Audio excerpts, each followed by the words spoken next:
आप लोगों के साथ। तो मैंने मेरा जब सर्जरी हुआ था 2018 को, मैं रिसर्च कर रहा था डॉक्टर्स का। मैं बेंगलोर में रहता हूँ, तो मुझे लग रहा था कि बेंगलोर में हो जाए तो अच्छा है। तो तब तब जब हम रिसर्च कर रहा था, तो दिल्ली वाले डॉक्टर्स के नाम आए थे। तो मैंने सोचा कि दिल्ली जाकर करवाने से बेटर होगा इधर ही करे, तो मैं थोड़ा और ढूंढा। तो मुझे एक डॉक्टर मिला, डॉक्टर श्रीकर हरिनाथा करके। वो गायनेक्टोमास्टिया स्पेशलिस्ट है।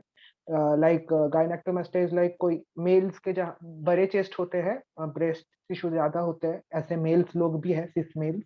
तो उनके सर्जरी ये करते हैं, उसमें इसका स्पेशलाइजेशन है।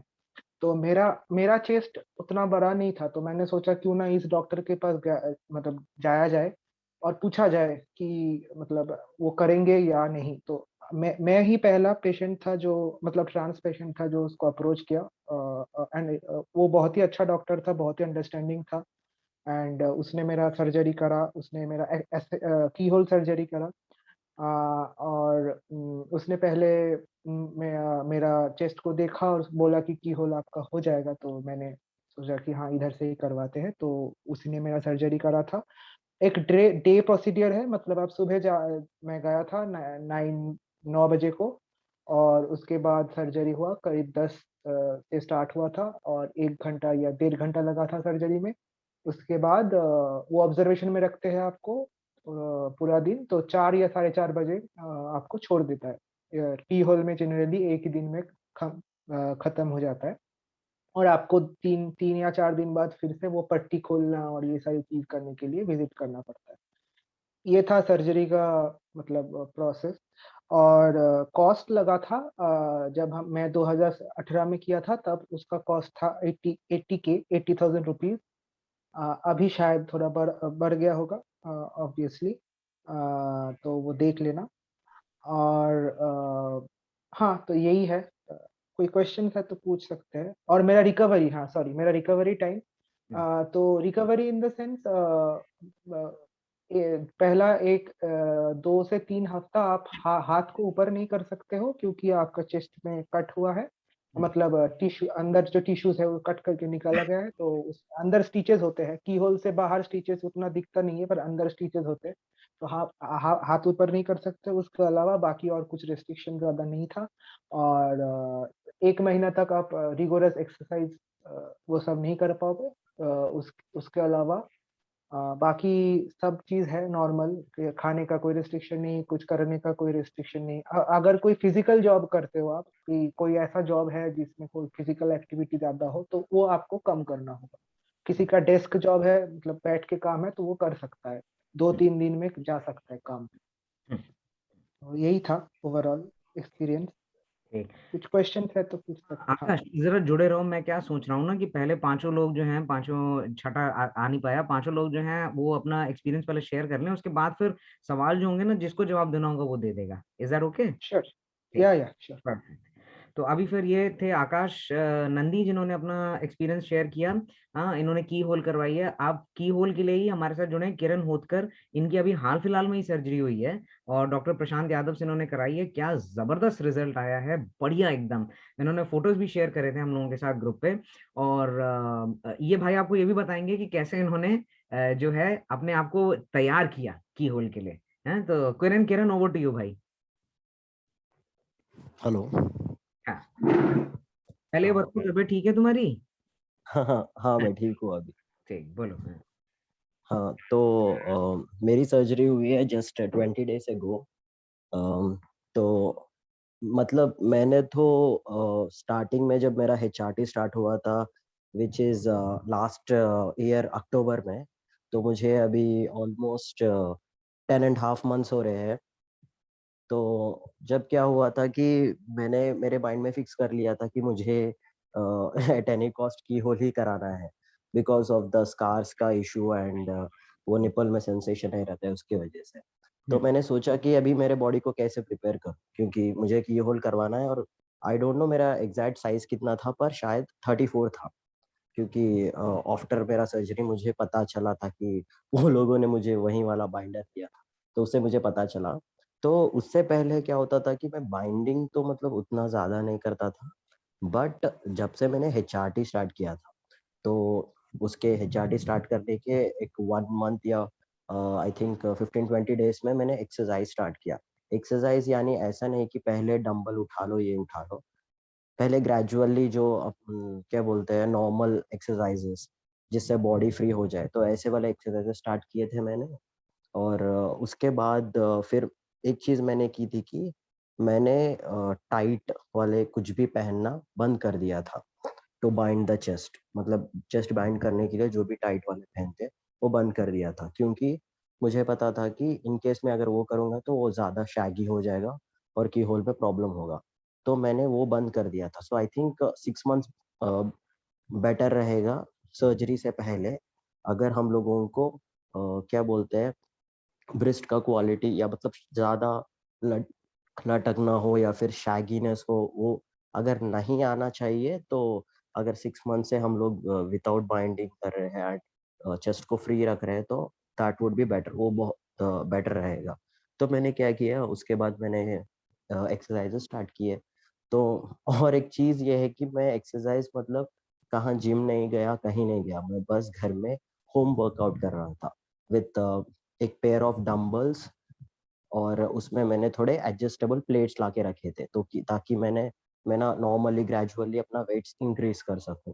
तो मोस्टली मैं बॉडी वेट एक्सरसाइजेस एंड बाकी का डंबल वाले एक्सरसाइजेस करता था। तो ऐसे मैंने एक्सरसाइज स्टार्ट किया और बहुत रेगुलर रहता था एक्सरसाइज एंड वाटर इनटेक के हिसाब से, क्योंकि ये भी मुझे पता चला था डॉक्टर अरविंद के सेशन से कि वाटर बहुत ज़्यादा इम्पोर्टेंट है ब्लड को थिक नहीं होने के लिए। मतलब अगर वो थिक हो गया तो कॉम्प्लिकेशंस आ सकते हैं। तो फिर मैंने वाटर इनटेक ज़्यादा किया and oily food and sugar बहुत ज़्यादा काट दिया था। मेनली ऑयली फूड, शुगर तो मुझे वैसे भी उतना ज़्यादा पसंद नहीं था, तो मैंने वो कट कर दिया था। सो मोस्टली मैं क्या बोलते हैं, नॉट एक पर्टिकुलर डाइट नहीं बोल सकते, मगर अंडे नॉर्मल 4 अंडे खाना या फिर अच्छे से डाइट रखना, जो भी घर में बन रहा है उसको अच्छे से यूटिलाइज़ कर लेना। तो वैसे से मैं अच्छा हेल्दी डाइट खाता था। तो ऐसे खाते हुए और बहुत ज़्यादा फिर मेरे एक्सरसाइज की थोड़ी इंटेंसिटी बढ़ गई। जैसे मैंने रेजिस्टेंट बैंड लिया और chest flies, inclined chest flies, वो सब करना स्टार्ट किया। और not only chest, shoulder exercises सबसे ज़्यादा। चेस्ट के साथ ना शोल्डर एक्सरसाइजेस बहुत इंपॉर्टेंट होते हैं। ये चेस्ट का अपना साइज जो होता है या फिर वहाँ पर जो फैट होता है ना मेनली, वो फैट के हम लोगों को अगर क्या बोलते हैं बर्न करना है या जो भी है, मतलब टारगेटेड मसल्स को तो हम लोग बर्न नहीं कर सकते, मगर उसका इफ़ेक्ट ज़्यादा होता है, मतलब मज़िल अच्छे से बिल्डअप होता है, शोल्डर वाले एक्सरसाइज़ेस करने से, जैसे कि लैटरल रेज़ेस रहते हैं, तो वैसे एक्सरसाइज़ेस बहुत किए थे मैंने, फुल बॉडी एक्सरसाइज़ेस किए थे, लेग्स से लेकर shoulders and chest and everything. तो ये सारे एक्सरसाइज़ेस करने से, और बीच में मैं करता था कार्डियो। कार्डियो मतलब हाई इंटेंसिटी एक्सरसाइज़ेस करता था मैं बीच में। तो डे बाय डे ऐसे सब कुछ करता था। तो उससे क्या हुआ ना कि एचआरटी पे रहते हुए मेरा जो क्या बोलते हैं ऑलरेडी फैट डिस्ट्रीब्यूशन जो है वो स्टार्ट हो गया था। मतलब फैट डिस्ट्रीब्यूट हो रहा था और उसके ऊपर में जो इतने सारा एक्सरसाइजेस कर रहा था और स्ट्रेंथ ट्रेनिंग ये जो कर रहा था, तो उससे मेरा अच्छे से ज़रा मसल बिल्डअप हो रहा था।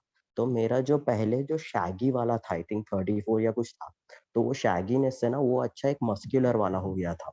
जो मेरा चेस्ट एरिया है वो मस्कुलर वाला हो गया था। तो इवन मैंने आई थिंक नवंबर में एक बार वो क्लिनिक वालों को भेजा था फ़ोटो, और बाद में फिर मैंने रिसेंट वाला भेजा। वो लोग खुद ही परेशान हो गए कि ये 2 सेम है क्या? तो ऐसा मतलब नॉट उतना ज़्यादा ड्रास्टिक नहीं, मगर हुँ, था चेंजेस, मतलब बहुत ही था।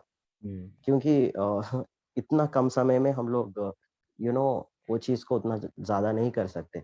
फिर भी मैं मतलब फ़ोकस था, क्योंकि मेरा वही गोल था कि मुझे कीहोल करवाना है एंड मैं अपने बॉडी को प्रिपेयर कर रहा था सर्जरी के लिए, बिकॉज़ ऑफ द रीज़न्स कि डीआई नहीं करना है। एंड ऑल्सो यहाँ पर डीआई का ना बहुत ये वाला है कि डीआई अगर करना है तो दिल्ली जाना है, और बैंगलोर में भी होता है, पर उतना ये नहीं है, तो ये सब रीज़न्स भी है। तो डीआई मतलब की होल बेस्ट था मेरे लिए, और ऊपर से ये डिज़ायर क्लिनिक वाले उसके स्पेशलिस्ट थे, क्योंकि मैंने बहुत सारे उनके रिजल्ट्स देखे थे, जो कि बहुत अच्छे थे। नॉट ओनली मी, बहुत हमारे ट्रांसमेन लोगों ने भी करवाए, उनके भी रिजल्ट्स बहुत अच्छे हैं।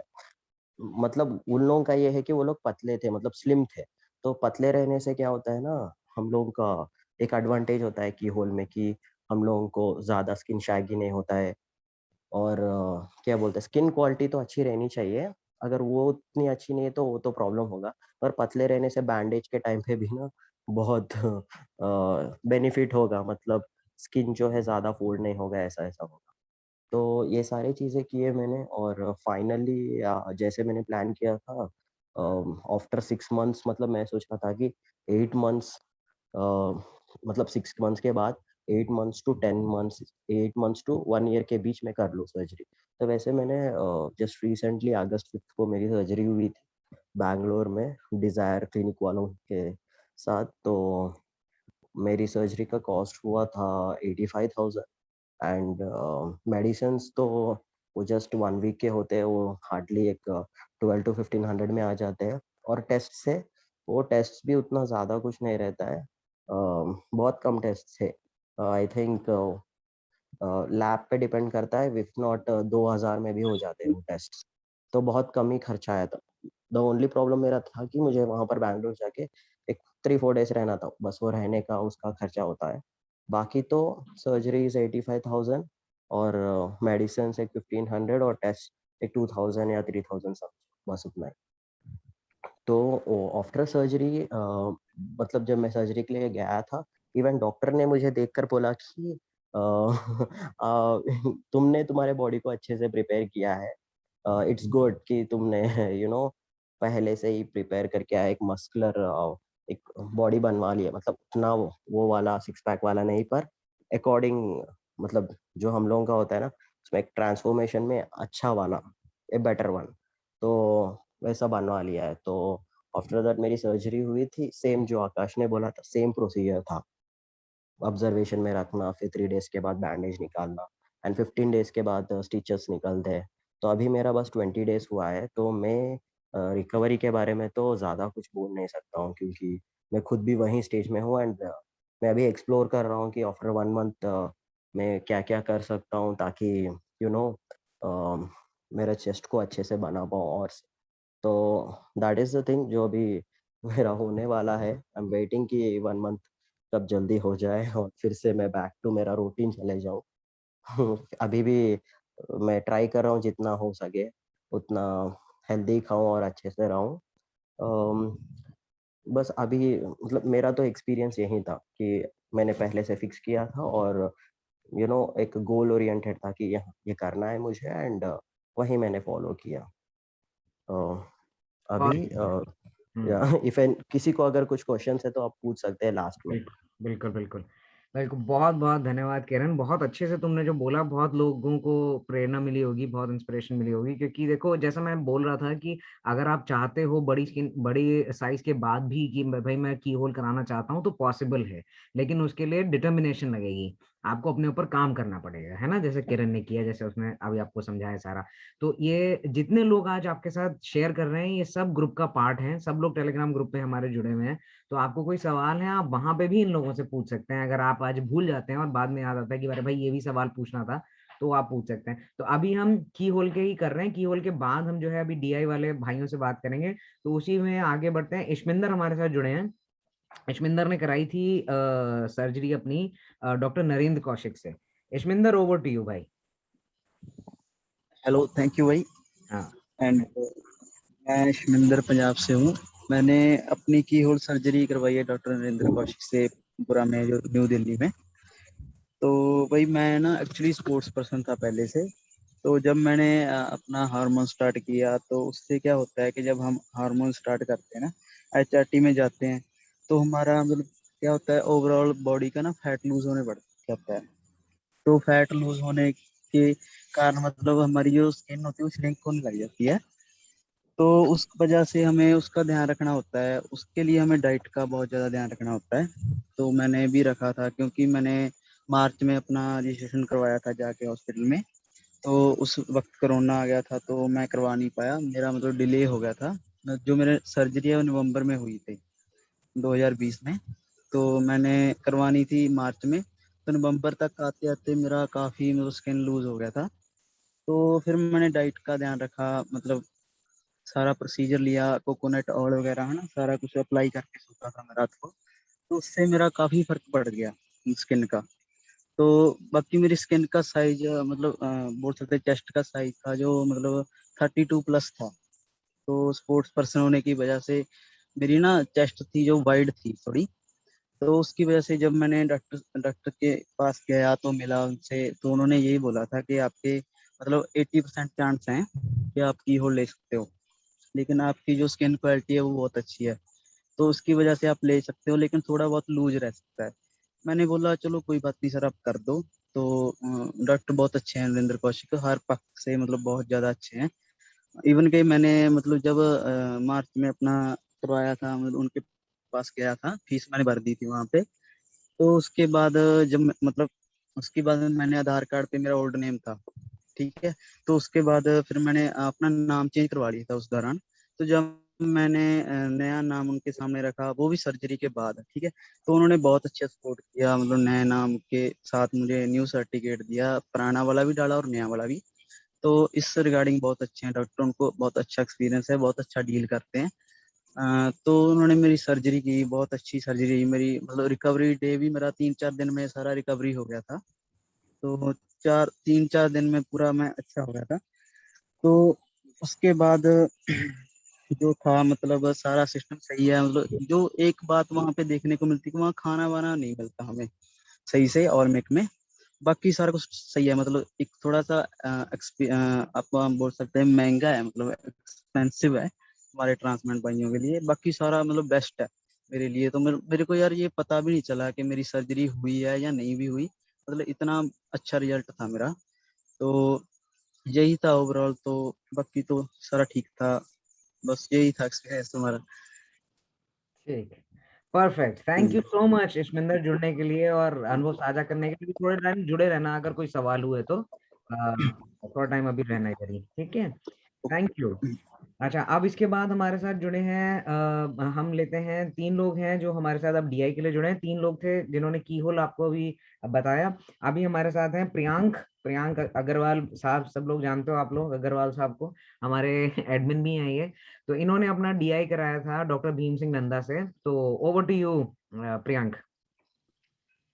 हाँ हेलो भाई, कैसे हो? बिल्कुल बढ़िया, तुम सब बढ़िया? बस हाँ, मेरी आवाज आ रही है सबको? मेरे ख्याल से आ रही है। हाँ, ठीक है, ओके। right. एक्चुअली मैंने जो एचआरटी स्टार्ट करी थी वो 2017 में करी थी। तो मेरा ये था कि एचआरटी के कम से कम 6 महीने बाद मैं टॉप कराऊं। तो अगस्त 18 में मैंने एचआरटी स्टार्ट करके अगस्त 18 में मैंने टॉप के लिए मैं डॉक्टर के पास गया। आवाज क्लियर नहीं आ रही है मुझे उधर से। नहीं नहीं, हेलो, बिल्कुल क्लियर है। हाँ, तुम ठीक एकदम आ रही है? बढ़िया ठीक। आवाज आ रही है। हाँ हाँ, तुम बोलो बोलो, बिल्कुल। अगस्त 18 में मैं डॉक्टर नंदा के पास गया। पहले तो मैं नरेंद्र कौशिक के पास गया, वहां पे उस दिन वो मिल नहीं पाए मुझे। फिर ये पता चला कि वो की होल अच्छी करते हैं। डीआई के जो मैंने रिजल्ट देखे उनके बहुत ज्यादा वैसे थे। मैं वहां से लौट के फिर मैं भीम सिंह नंदा के पास गया।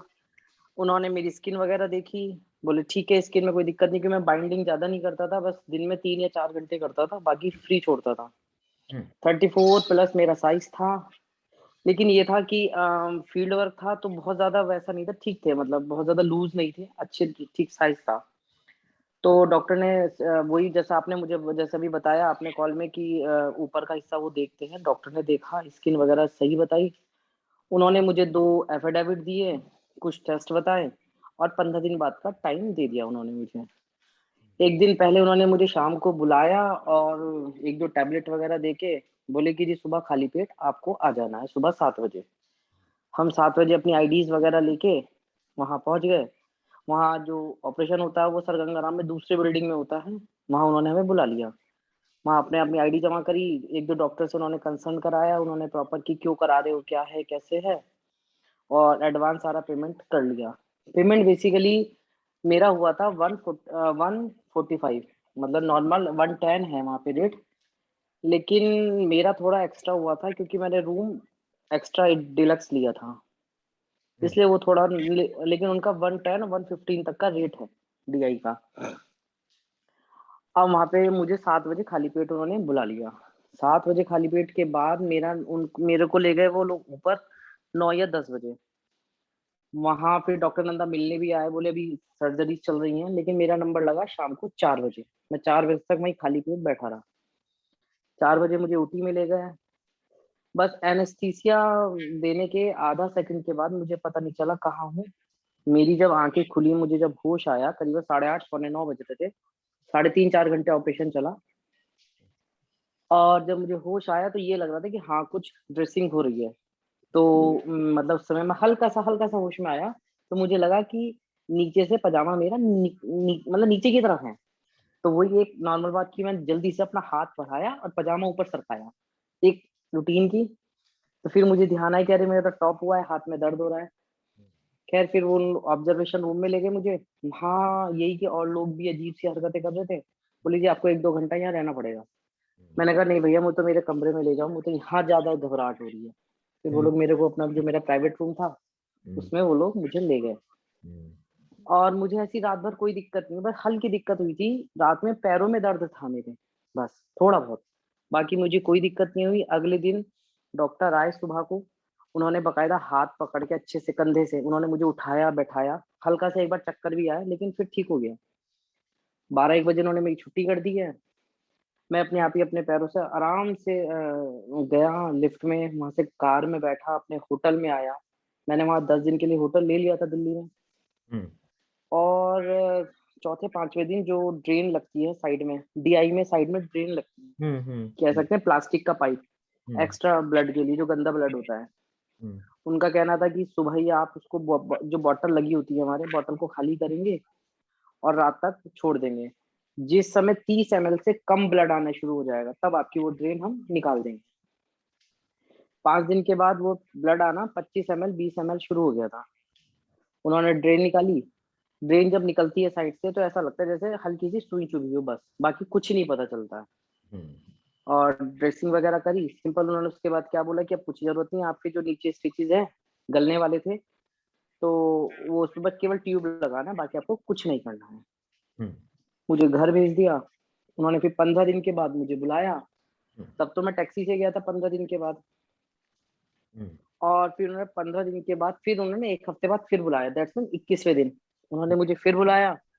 तो उस समय मेरी टैक्सी का कुछ प्रॉब्लम आ गई थी। तो बाई चांस की बात है कि मैं देहरादून से दिल्ली अपने आप ही ड्राइव करके ले गया, डर के मारे कि अगर कुछ होगा तो जो डॉक्टर के पास जा रहा हूँ वो अपने आप देख लेगा। पर मुझे ना तो कोई दिक्कत हुई है ना कुछ हुआ है। देहरादून से और दिल्ली मेरे ख्याल से 250-300 किलोमीटर बैठता है। आराम से ले गया मैं, बहुत प्यार के साथ। जैसे कहते हैं कि आपको ड्राइविंग नहीं करनी चाहिए, कुछ नहीं करना चाहिए, ऐसा कुछ नहीं है। अगर आपने प्रॉपर बाइंडर पहन रखा है तो इजीली आप ड्राइविंग कर सकते हैं। 15-20 दिन के बाद मैंने बाइक चला दी, बहुत इजीली, बहुत झटके नहीं, कुछ नहीं। मेन बात इसमें डीआई में आती है ईयर डॉग की। जो डॉग ईयर, ये क्या होता है ये सब, ये इसलिए आते हैं कि हम लोग डॉक्टर जो हमें बताता है उसको हम प्रॉपर फॉलो नहीं करते। डॉक्टर हमेशा ये कहता है कि जब आप बाइंडर पहनेंगे तो या तो जो होता है ना पट्टी, जिससे चोट के ऊपर पट्टी होती है, या तो वो मोटा सा उसको आप गोल गोल बेलन बना लें छोटा सा, या रुमाल ले लें कॉटन का, और उसको प्रॉपर अच्छे से गोल गोल बना के जो हमारा चेस्ट है उसके बीचों बीच रखे चौड़ा करके, और 2 रुमाल हम साइड में लगा लें। ये कम से कम 3 महीने तक लगना चाहिए। जैसी बाइंडर पहने आप प्रॉपर एक बीच में लगाएं और एक रुमाल दोनों साइड में लगाएं जहां कट का एंड होता है। लेकिन हम लोग वो करते नहीं है और हमारे डॉग ईयर स्टार्ट हो जाते हैं। लेकिन मैंने प्रॉपर 3 नहीं 4 महीने तक लगाया वो, और मेरे डॉग ईयर बिल्कुल भी नहीं है, जरा से भी। और जिसमें कि मेरी हेल्थ भी अच्छी थी। कहते हैं कि बहुत ज्यादा जब हेल्थ होती है तब डॉग ईयर आते हैं, लेकिन मेरी हेल्थ भी ठीक ठाक थी। और HRT के बाद तो अच्छे खासा और ज्यादा खाते पीते शरीर के हो जाते तो लेकिन मेरे कुछ नहीं था। और जैसे जैसे डॉक्टर ने कहा कि आपको इतने दिन हाथ ऊपर नहीं करना, 1-1.5 हफ्ते तक मैंने हाथ ऊपर नहीं करा। फिर बोले नहीं, आप धीरे धीरे अब अपना हाथ, जैसे शर्ट खुद पहनो, बाइंडर खुद पहनना स्टार्ट करो, और बाइंडर की प्रॉपर सफाई, डेली का बाइंडर धुलना चाहिए। बहुत से लोग क्या होता है 1-1 हफ्ते तक बाइंडर पहनते रहते हैं। बस थोड़ा मेरे में दिक्कत आई थी कि मेरे राइट साइड वाले निप्पल में हल्की सी लाल लाल दानों वाली एलर्जी हो गई थी। वो ऐसे हुई कि वो जो टेप लगाते हैं ये लोग, अधिकतर सबको होती है, मैं बता भी दूं अगर कोई डीआई कराने जा रहा है, कि वो जो टेप लगाते हैं, अगर हम वो ज़्यादा लगाना शुरू कर दें, उसको हवा ना लगाएँ, तो जो हिस्सा स्किन टेप में कवर्ड होती है, उतने हिस्से में लाल-लाल एक दाने से हो जाते हैं, छोटे-छोटे एलर्जी टाइप, टेप की। तो बस मेरे वो एलर्जी हुई थी, बाकी मेरे को कोई दिक्कत नहीं हुई, बिल्कुल बढ़िया रहा, कुछ पता ही नहीं चला कैसे क्या बस। पेन भी नहीं हुआ था, मुझे तो ये लगता है पेन भी नहीं हुआ था। बस जब मैं लेटता था होटल में, बस 2-3 तकिए कमर पे लगाए और छुट्टी, आराम से उठना-बैठना, नहाना-धोना, आराम से, कोई दिक्कत नहीं रहा। हुँ, ये मेरी जर्नी रहा। हुँ। बाकी क्वेश्चन होगा तो सब लास्ट में जवाब दे ही देंगे। बिल्कुल, बहुत बढ़िया। थैंक यू सो मच, अच्छे से डिटेल में तुमने समझाया। डॉग ईयर का एक बहुत इम्पोर्टेंट चीज़ प्रियांक ने बताया। अगर आपको दोबारा पूछना है, ग्रुप पे पूछ सकते हैं, प्रियांक एडमिन भी हैं हमारे, तो कोई दिक्कत नहीं है, है ना? तो बहुत बढ़िया। एंड एक जो बात इन्होंने बोली अभी वो गाड़ी चलाने की और बाइक की, वो फिर भी एक बार, क्योंकि इनका अलग है, जैसे मैं हमेशा बोलता हूँ, इंडिविजुअल रिजल्ट्स होते हैं, एक बार डॉक्टर से पूछ के ही करें आप, ठीक है? ठीक है, तो अगला जो है हमारे साथ विशाल जुड़े हैं, विशाल गांधी। इन्होंने अपनी डीआई कराई थी डॉक्टर रिची से दिल्ली में ही। तो over to you Vishal. Thanks, Abhi.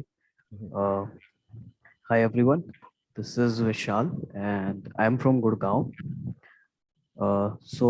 वैसे तो प्रियांक ने काफी अच्छे से एक्सप्लेन किया है about the DI. I'll share my experience, what has happened. मैंने अपनी करवाई थी नवंबर 2016 में.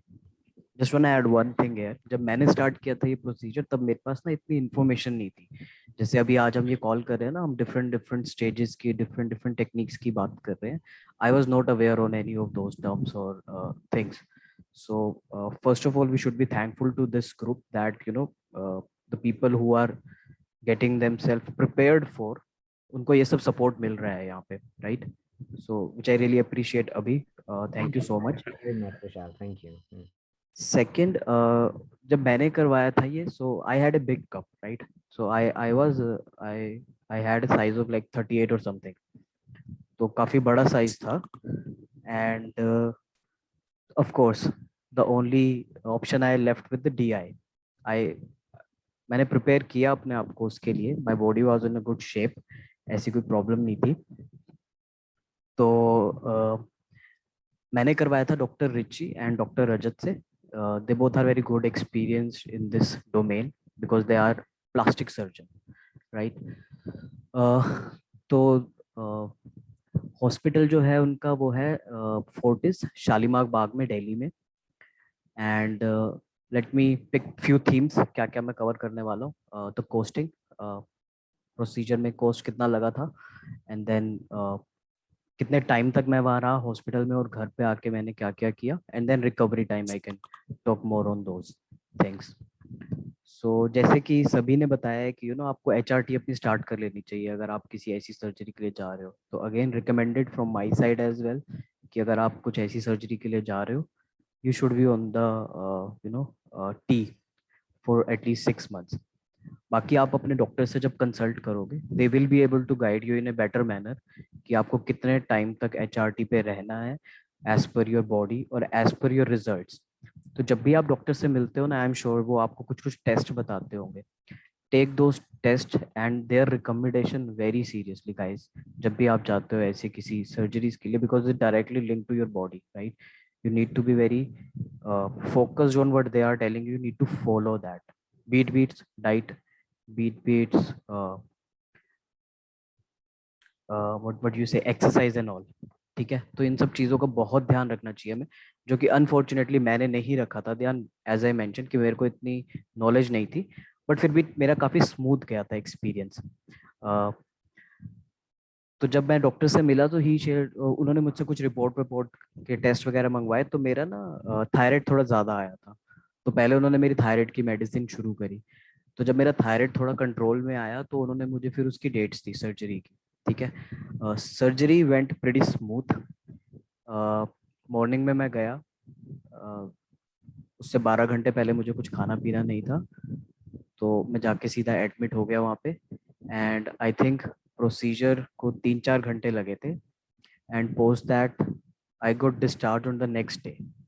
इट वेंट प्रीटी स्मूथ, कोई दिक्कत नहीं हुई मुझे, कोई पेन नहीं हुआ, कुछ नहीं हुआ. घर पे आके भी जैसे कि प्रियांक ने भी बताया, आपको ना 2 ट्यूब्स लगी होती हैं डीआई में, राइट साइड से भी लेफ्ट साइड से भी, जहाँ पे वो कट लगते हैं इवेंचुअली आपके चेस्ट के, राइट। तो वहां से वो जो आपका एक्स्ट्रा ब्लड होता है ना, वो निकलता रहता है। तो डॉक्टर ने मैंने उनसे पूछा था, because I was not expecting that again, क्योंकि मेरे पास इतनी नॉलेज नहीं थी। तो जब मैंने उनसे पूछा कि मतलब इसको मुझे कैरी करके जाना पड़ेगा, तो ही वाज लाइक हाँ, ये थोड़े टाइम के लिए लगा रहेगा। तो मैं गुड़गांव में रहता हूँ, तो मैं आ गया वापस अपनी फैमिली के साथ घर पे। तो डॉक्टर ने वैसे कहा था कि 15 दिन तक लगा रहेगा।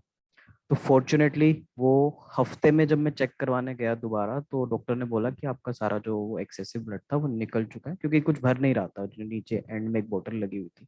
तो उन्होंने हफ्ते में ही निकाल दिया था, राइट। एंड उसके बाद मुझे थोड़ा, जब भी मैं डेली जब मैं क्लीनिंग के लिए जाता था अपने नहाने वहाने के लिए, तो I use to clean the area. मैं थोड़ा यहाँ पे बैंडेजेस वगैरह करता था, क्लियर करके उसको। तो थोड़ा टाइम के लिए वो करना पड़ेगा आपको, अपनी केयर, अगर आप डीआई करवा रहे हो। तो मॉर्निंग में जब भी आप when you take a bath, you should change the bandages पूरा क्लीन करके। तो अच्छे से वो करना चाहिए, that helps me a lot I think. तो उससे आई थिंक हफ्ता या 15 दिन मैंने वो किया था, एंड आफ्टर 15 डेज मैंने अपना ऑफिस ज्वाइन कर लिया था। I was living a very normal life after that. I drive. तो within 15 days I recover very well, and मुझे सच में कोई प्रॉब्लम नहीं हुई। The only thing I see is a dog ear. मेरे डॉग ईयर अभी तक भी नहीं गया, टू बी वेरी ऑनेस्ट। मैं थोड़ा लेजी हूँ, तो मैंने बीच में भी एक्सरसाइज वगैरह की नहीं थी। आई कैन सी दैट कुछ लोगों ने क्वेश्चन डाला है कि डॉग ईयर क्या होते हैं। गैस, जब आपकी डीआई होती है ना, तो आपके राइट और लेफ्ट साइड पे ना, जहाँ पे आपका कट लगता है, वहां पे ना एक एक्सेसिव सा मांस दिखने लग जाता है आपको। So that's what we call dog ear, right. You can Google it also, it can show you some pictures. ठीक है। तो वो मेरा अभी भी है, बट मैं एक्सरसाइज करता रहता हूँ ना, तो वो कम होने लग जाता है। बाकी डॉग ईयर की एक करेक्शन सर्जरी भी आती है। इट इज़ ए नॉर्मल छोटी सी सर्जरी होती है, जिसमें आपको एनेस्थीसिया वगैरह कुछ भी लेने की जरूरत नहीं होती है। तो आपको डॉग ईयर वैसे भी खत्म हो सकता है। तो ऐसा नहीं है कि डॉग ईयर का कोई इलाज नहीं है। So it's still there. Let's talk about costing now. मैंने करवाया था नवंबर 2016 में। तब मेरे को इसकी कॉस्टिंग पड़ी थी 1,80,000। ये थोड़ी एक्सपेंसिव पड़ी मुझे, बिकॉज वन फोर्टिस जो है वो पब्लिक हॉस्पिटल, प्राइवेट हॉस्पिटल है, and it's a very known brand, इसीलिए थोड़ा ज़्यादा कॉस्टिंग है इसकी। सेकंड, आपको ना रूम्स के ऑप्शन मिलते हैं कि आप 4 वाला रूम पिक करना चाहते हो, 2 वाला, और do you want a single occupancy. तो मैंने 2 वाला पिक किया था। तो 2 वाला पिक करने से ना उसकी कॉस्टिंग बढ़ जाती है। तो अगर आपको बजट में इशू है, यू कैन गो फॉर 4 वाला भी। ठीक है। तो उससे आपकी थोड़ी सी कॉस्टिंग कम हो जाएगी। अगर आप रिच हैं तो आप डिलक्स के लिए भी जा सकते हैं, जहाँ पे आपको सिंगल ऑक्यूपेंसी मिलेगी, बिकॉज कुछ लोग कंफर्टेबल नहीं होते रूम शेयर करने में। So totally understandable, and you can go for the single occupancy also. So my recommendation, अगर आप इस सर्जरी के लिए प्रिपरेशन कर रहे हो, focus on your diet, focus on daily intake of water. बहुत ज़रूरी है। मतलब वाटर तो मैं ये बोलूँगा not only for this surgery, इस पूरे प्रोसीजर को भी छोड़ के, क्या मतलब आपकी हेल्थ के लिए वैसे भी बहुत नेसेसरी है। तो दिन में कम से कम 3-4 लीटर पानी पीना ही चाहिए आपको, अगर आप ये सब चीज़ों के लिए जा रहे हो तो। बाकी अपने डॉक्टर से मैं सजेस्ट करूंगा कि काफ़ी क्लोजली कंसल्ट में रहना है। अपने टेस्ट क्वार्टरली करवाते रहो, सो दैट अगर आपको कुछ मेडिसिन वगैरह चेंज करनी है, अगर आपकी HRT की डोजेस चेंज करनी है, ताकि वो टाइमली चेंज करते रहें, and you can prepare your body according to that. तो कुछ लोगों के साथ जब मैं बात करता हूँ ना, मुझे रियलाइज होता है कि वो ना डॉक्टर्स के साथ ज़्यादा बात नहीं करते हैं। मतलब मैं भी था ऐसा थोड़ा, मुझे लगता था कि क्या क्या फालतू में पैसे देने यार इनको, खाम खामे चल तो रहा है, ठीक। So don't do that. अगर आप प्लान कर रहे हो सर्जरी का, तो मुझे लगता है कि हर क्वार्टर में आपको अपने टेस्ट करवा के अपने डॉक्टर से कंसल्ट करना चाहिए। जो जो मेडिसिन चेंज होनी चाहिए, डू दैट। एंड सर्जरी से कुछ टाइम पहले ना डॉक्टर आपके HRT के ये सब बंद कर देते हैं, इंजेक्शन वगैरह। तो वो भी यू शुड कंसल्ट कि अगर आप सर्जरी की डेट ले रहे हो, तो कितने टाइम पहले आपको वो शॉट नहीं लेनी, और उससे पहले के लिए आपको क्या क्या चीज़ें नहीं करनी। जैसे स्मोकिंग के लिए बोलते हैं कि you should avoid that. Drinking भी नहीं करनी चाहिए आइडली आपको 1 हफ्ता पहले, राइट। तो ये सब चीज़ें just consider when ever you go for this surgery. I think I have cover every aspect. The recovery part, my recovery was very speedy. मेरे को 15 दिन में ही बाइंडिंग तो 3-4 महीने तक पहननी पड़ती है, बट 15 दिन में मैं पूरा रिकवर्ड होके मैंने ऑफिस ज्वाइन कर लिया था। तो it was a smooth procedure for me. After 4 years again as I mention कि मेरे स्टिल डॉग ईयर हैं क्योंकि मैंने कभी एक्सरसाइज करी नहीं ज़्यादा, तो मैं वो कर रहा हूँ तो आई कैन सी दैट कि वो धीरे धीरे जा रहे हैं। रही बात कि आपकी जो लाइन रह जाती है, हाँ वो इनिशियली बहुत ज़्यादा दिखती एक थी। सेकंड विशाल, सॉरी मैं इंटरप्ट कर रहा हूँ, बस बताना चाह रहा हूँ कि कुछ आई थिंक 15-20 सेकंड में कॉल दोबारा कट जाएगी, तो उसी लिंक को जो है क्लिक करके वापस आपको आना है इसमें। अभी नयन भाई बचे हुए हैं, नयन भाई आपको पराग तेलंग के बारे में बताएंगे, जो काफी कम लोग जानते हैं, मुंबई के डॉक्टर हैं। तो वो आपको अब जो ये कॉल है ये खत्म हो रही है, ये कट जाएगी तो उस पे बताएंगे। जाना नहीं है, वापस आना है उसी लिंक पे क्लिक करके, क्योंकि अभी इसके बाद हम सवाल भी लेंगे और अभी विशाल भी अपना जो है वो खत्म कर रहे हैं। तो